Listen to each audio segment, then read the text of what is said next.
ซอยคนเจ็บอ่ะ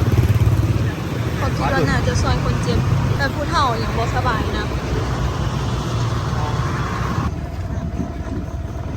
เขียนวัดน้ำท่วมไปเลย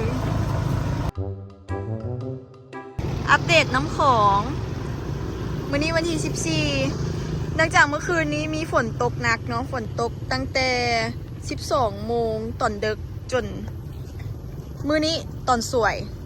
ประมาณ2-3 โมงนี่แหละ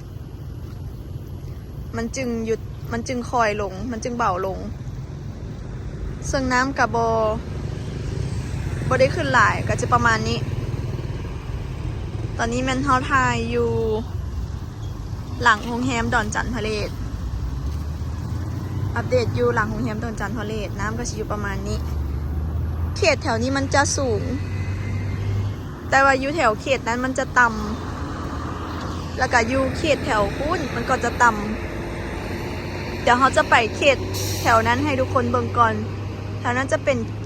เขตเมืองหาดทรายฟองเขตเมืองหาดทรายฟอง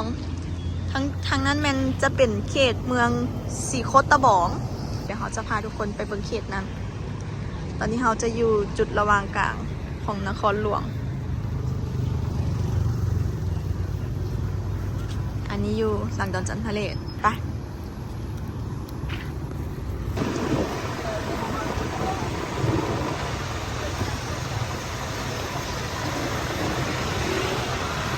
อันนี้มันแถวเขต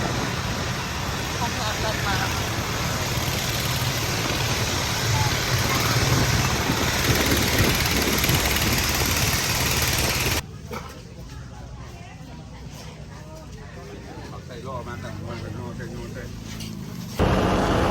ตอนนี้แมนเฮากำลังจะขึ้นเขาเขตน้ำหาดทรายฟองจะพาไปดูกันตอนนี้เขตไหนแม่จุดไหนแม่ที่ว่าน้ำท่วมแล้วตอนนี้ทั้งหน้าแมนวงเวียนจีไนโมนะทุกคนวงเวียนมงใหญ่แล้วก็จะเป็นค่ายทหารเลี้ยวซ้ายไปจะเป็นไปทางขวามิตรภาพลาวไทยเลี้ยวขวาไปจะไปทางปอโอเป็นเส้นทางที่ว่าประชาชนได้รับภัยจากน้ำท่วมเราเดี๋ยวเขาจะพาทุกคนไปเบิ่งอยู่เส้นนี้เลยตอนนี้เข้ามาในเขตอันนี้เมืองหาดทรายฟองแล้วอ่ะตอนนี้ยังเป็นเมืองสีนาคอยู่นี่ท่วมแล้ว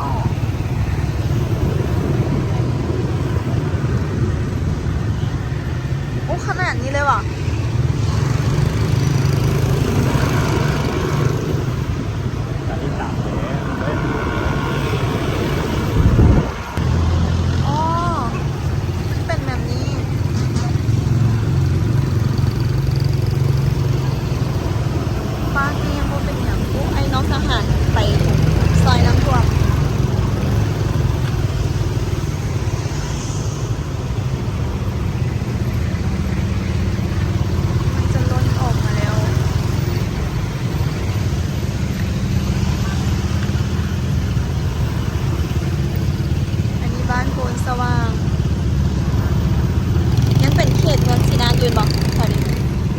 หรือกำลังจะเป็น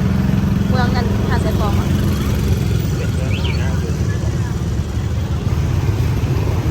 ตอนนี้เพื่อนกำลังเก็บเรียกงานเขาจะมาเขารบกวนเพื่อนบอกว่า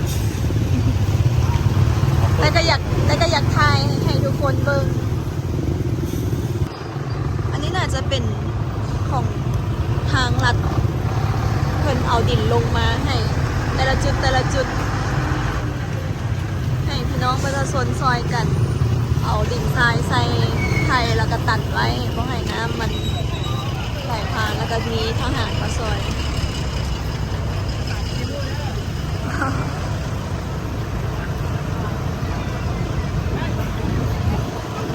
หน้าจะลบดีกว่า วันนี้ฝนตกหนักเด้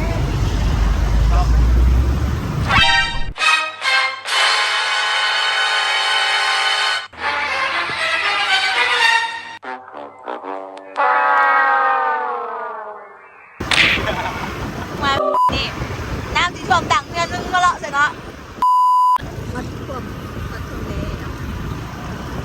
เป็นเงินที่สูงนี่ก็คือฟังนี้เงินต่ำแต่ว่ามันก็บ่ได้ท่วมตอนนั้นมันมาทางนี้อู้เดี๋ยวกำแพงวัดลบปะลบโดนละ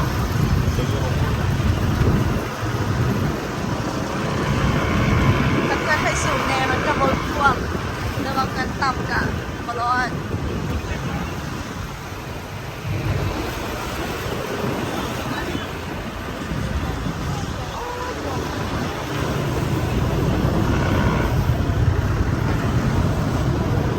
สังเกตจะเห็นรถ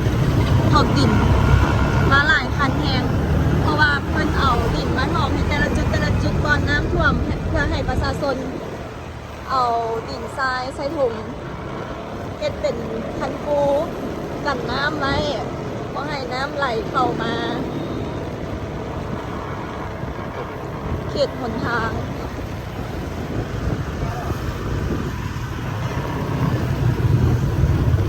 เราอยู่สามแยกมอโอเราจะไปแยกกันก่อน แยกขวดเลยอันนี้ของไอ้กันแต่ว่าเรา แยกขวา แยกขวดเนี่ยเขาได้โดนขี่ แยกขวานี่ก็จะไปบ่ได้แล้วดีกว่าแต่เราไปแยกขวาไปก่อนนะขี่มาได้หน่อยหนึง ไปได้ รู้สึกว่า โมปั่นได้ที่ เห็นน้ำท่วมแล้วน้ำท่วมหนทางแล้วไปเขาบอกล้าไป บางข้าวเนี่ยอ่านเป็นตัวดี บอกว่าชีวิตเขาสิเจออย่าง กินเหล้าสักวันนี่ยังก็ตามแก แกหน่อย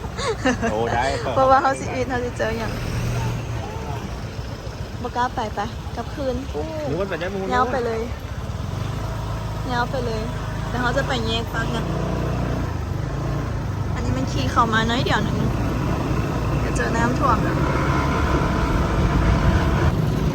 ออกจากแยกมาจะไปกันที่ต่อ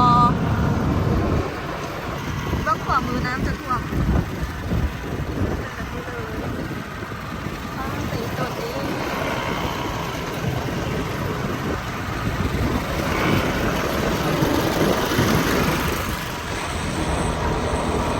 เบื้องขวามือจะน้ำจะท่วมแต่เบื้องซ้ายมือ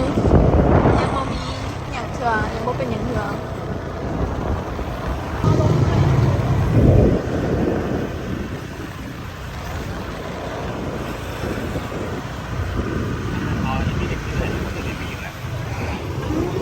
ซอยคนเจ็บอ่ะเขาคิดว่าน่าจะซอยคนเจ็บแต่ผู้เฒ่าอย่างบ่สบายนะ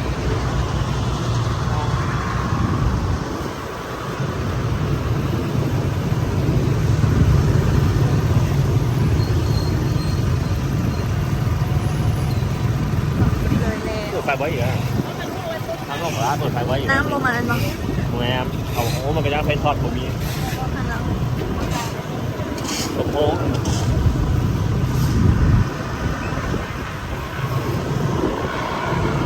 ตอนนี้ฟ้าจะเริ่มมืดแล้วโอ้ฟ้ามีความไรหนึ่งน่าจะเป็นน้ำมันซึมเข้าไปหรือว่าเป็นน้ำค้างของฝนตกมันจะมีแยกอีกแยกนี่น่าจะนักอยู่แต่ว่าเขาคงน้าไปเราจะไปเขตนี้เราคนแยกตัวนี้มันแยกอย่างแยกอย่าง แบบแล้วสามแยกอ่ะมอต้นโบ เขากำลังจะขี่ขึ้นไปทางวัดพญานาค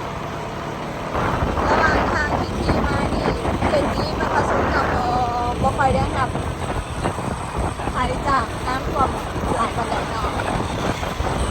ฟ้าก็เริ่มมืดแล้วทุกคนตอนนี้เราขี่เข้ามาทางวัดพญานาคแล้ววัดพรหมธาตุ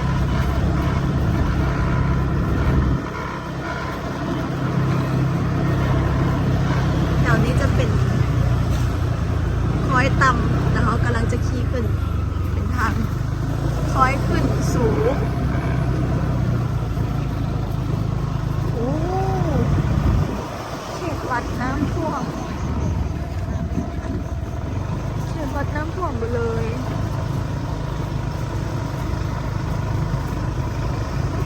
เห็นว่าทุกคนมันฟ้ามืดแล้วก็จะบ่เห็นแจ้งมันไหนเขตวัดน้ำท่วมไปเลยเขตลุงฟากนี่ยังบ่ท่วมแต่ว่าฟากนี่ท่วมแล้ว น้อยหนึ่งคันข้ามหนทางนี้ขึ้นมาก็คือทางนี้ก็คือโอ้ หวังว่ามันจะตื้นไป มันค่อยๆจื้อไปแต่ว่ายังบนหนักเขาเบื้องนั้นเบื้อง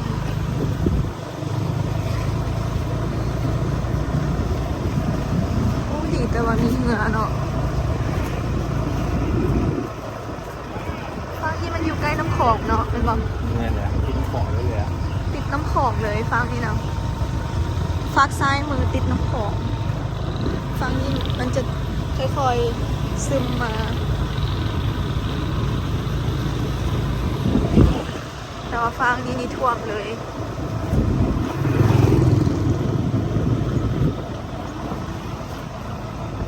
นักเลย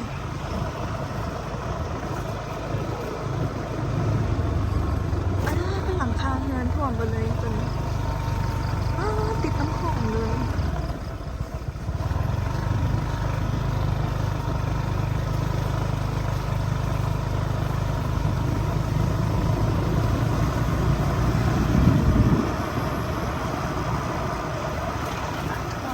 แล้ว นี่นั่นให้เงยหยอด อันนี้มันอีกหน่อยหนึ่งข้ามหนทางมาเลยเย้ากับพื้นกันได้ปะฮะทานข้าวปุ้นแจวขิงท่วมไปแล้ว แล้วก็พูดเจอขี่ใครเขาพูดเจอขี่ แมน เจอขี่เสีย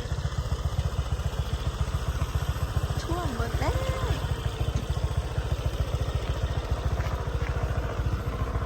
ตีจะออกอะไรครับเป็น ขี่กับพื้นอ๋อหนักสมควรอยู่เลยนี่ อันนี้มันแถวทั้งรวมเป็นทางกับปุจจขิมกันเป็นปะทางกลับมา เวลานี้คนที่เฮ็ดเวียกหนักก็คือทหารไอ้น้องทหารเพิ่นยังเฮ็ดเวียกอยู่ มีหลายจุดเลยขี่มานี่มีหลายจุดเลยทหารแต่ว่าบ่ได้ถ่าย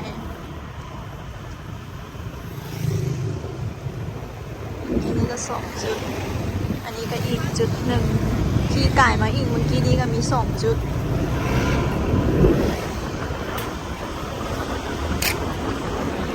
ปากกาไทยหลายเนาะเก่งใจเพิ่นเพราะเพิ่นก็เฮ็ดเวียกหนักละเขาก็ซอยอย่างบ่ได้แต่ให้กำลังใจแหละข้างหน้านี้ก็จะเป็นวงเวียนวงใหญ่จิไนโมน้ำเริ่มท่วมตั้งแต่อยู่เขตนี้ไปเลยวงเวียนวงใหญ่จิไนโม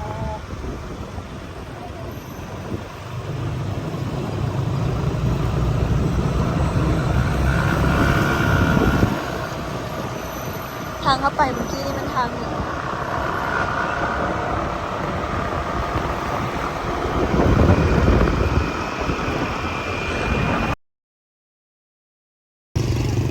มาฮอนแล้วแคมป์ของแต่ว่า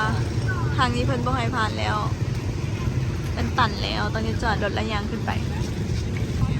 เดี๋ยวจะไปย่างเบิงแถวคันไดไปเบิงระดับน้ำกะยังประมาณ2 เมตรแถวนี้ประมาณ2 เมตรปลายหน่อยนึงจังขึ้นมาฮอดฟังคันไหนกันยังเหลืออีก1 2 3 คันคันใดยังเหลืออีก3 คัน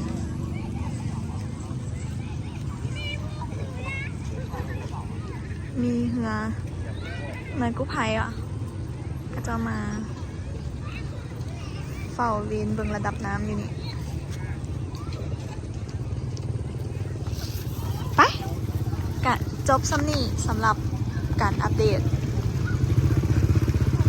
น้ำของวันที่14 เดือน 9